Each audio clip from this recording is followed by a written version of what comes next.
شو په مدرسه کې ختم شو ختم یې شو پروردګار عالم دې دا ختم او دا تلاوت په خپل دربار کې قبول کړي او چې څومره ملګري راغلي دي مشران راغلي دي دا مارکیټ ته نور مارکیټونه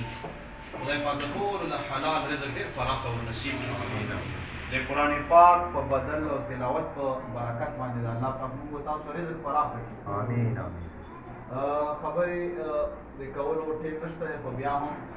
چونکې یو د دکان افتتاح او بیا یو مارکیټ کې زه ویاړ نو په دې مناسبت سره زه یو دوه درې د قرآن پاک هغه مهم آیاتونه د تاسو په وړاندې ویل غواړم چې په هغه آیاتونو کې الٰه العالمین د ځینې قومونو د تباهۍ خبره کړې دکان دا بالکل د صحابو روزګار او دکانداری دا یو حلال رزق دی او یو حلال کاروبار دی خو کله کله د حلال کاروبار مونږ مطلب چې هغه په حرامو باندې بدل کړو کارم حلال وي پیسې هم حلالې وي خرید فروخت هم حلال وي خو مونږ نه پکې دا کمزوري وشي چې یا په ناپ تول کې کمای زیاتی وکړو یا مطلب چې زری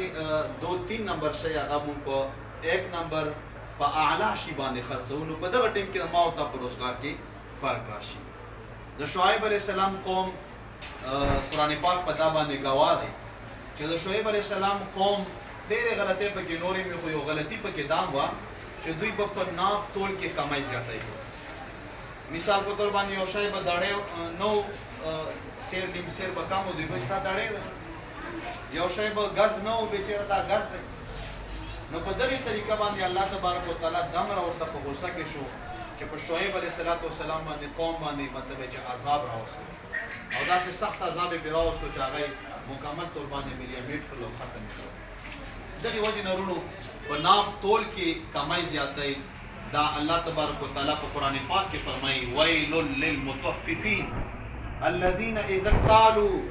علی الناس یستوفون واذا کالوهم او وزنوهم یخسرون دیشمه سپاره وګورو الله فرمایي تبعید مطففینو لپاره تبعید مطففینو لپاره مطففین څوک دي الله فرمایي مطففین هغه خلک دي چې د خلکو نه شی اخلي نو پوره یې اخلي په پیمانه باندې او په تول باندې خو چې خلکو له ور کوي نو په هغې کې بیا کمای زیاتی کمای پکې کی مطلب چې شی پوره نه ور کوي په وزن کې دی کمای ورسره کوي نو الله په قرآن کې فرمایي چې دغو خلکو لپاره ویل دی ویل دوی معنی کېږي یوه معنی دا و چې تباهي